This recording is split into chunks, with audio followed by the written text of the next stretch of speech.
Well, it's been a while since I've done a vlog, and thought that I'd do one now. I just got finished watching the news, and North Carolina's getting ready to pass a bill that's going to make it so that if you get caught with a DWI, then for 3 years you have like a zero tolerance level. As in, if you get caught again with a DUI during a 3 year period on a restricted license.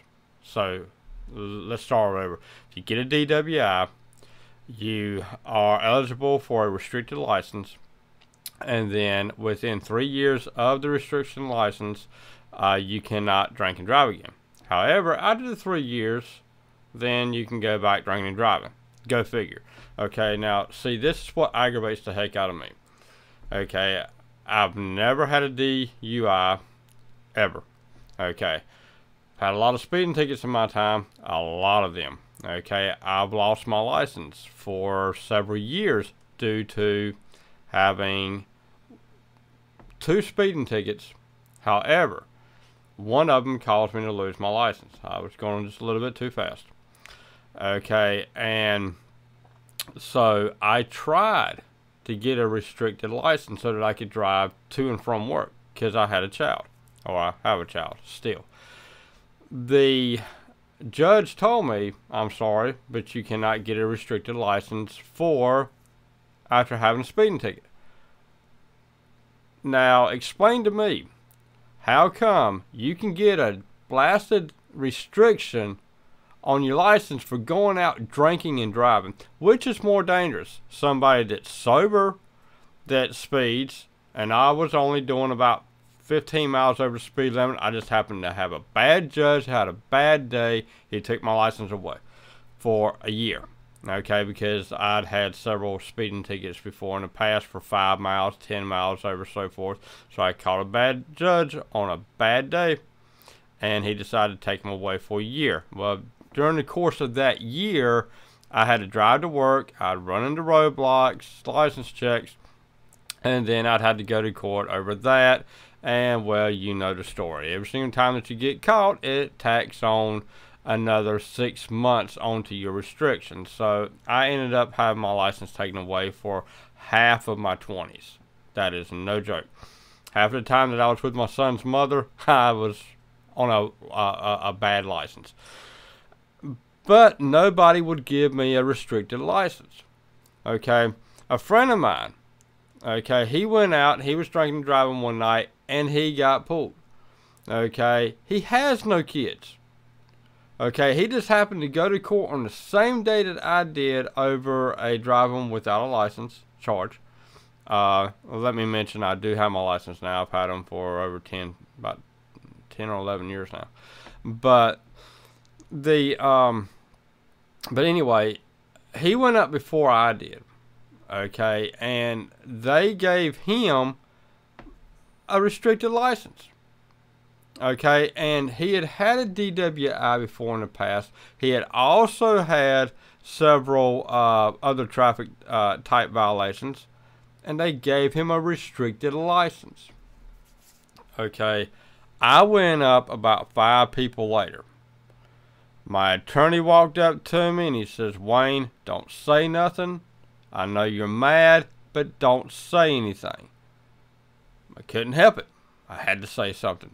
So I asked the judge, I was like, "Can I get a restricted license? I have a child. I am a single parent. I need my license so that I can drive to and from work. If my son needs to go to the doctor, I need to be able to take him to the doctor. I need to be able to take care of my child." The judge asked me, he says, "What type of violations have you had in your record?" He said, "I don't have your full report here in front of me." I told him, I said, "Everything that I've ever had is either 5, 10, or 15 miles over the speed limit. I've never had a DUI. I've never caused an issue with an officer." I said, "I've even stopped whenever I saw an officer ride by me when I was doing 5 miles over the speed limit." And I said, the officer got mad at me because I stopped. So he made it so that I was doing 15 miles over the speed limit, which is what took my license away. So the judge looks over at me and he says, well, he says, just with the information that you've given me, Mr. Barron, I'm sorry, but we're not going to be able to give you a restricted license. And I says, hold it. You just gave a DUI repeater a restricted license, but you can't give me one. Now, you explain that to me.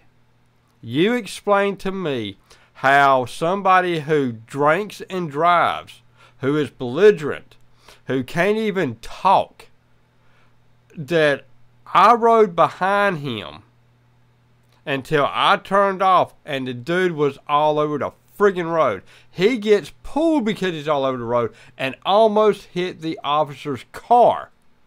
But yet, he gets a restricted license. And now North Carolina is getting ready to pass a friggin' law that states that if you get a DUI, that for 3 years you can't drink and drive.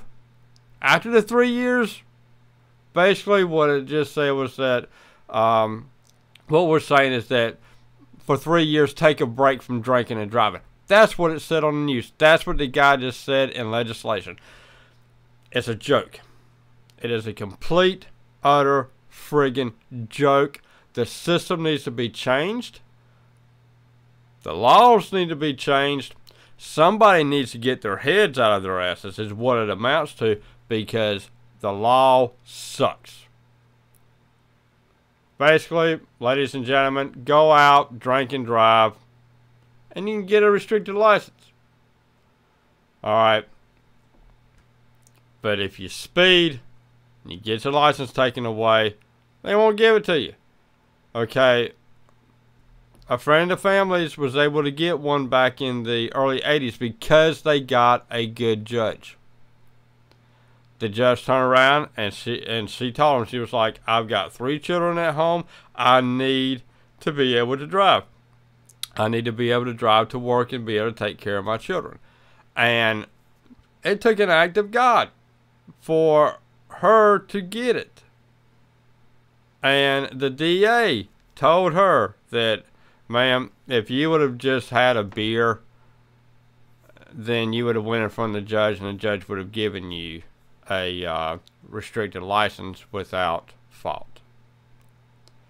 And the woman told him, says, well, I'm not about to go out and drink and drive and risk losing my children just so I can drive. The judge did give her a restricted license, but she had to go to a driving class once a week for, I think it was 3 months. I'm going to go ahead and wrap this up, but I'm going to say this right now. Drinking and driving is bad. If you do it, you're friggin' stupid.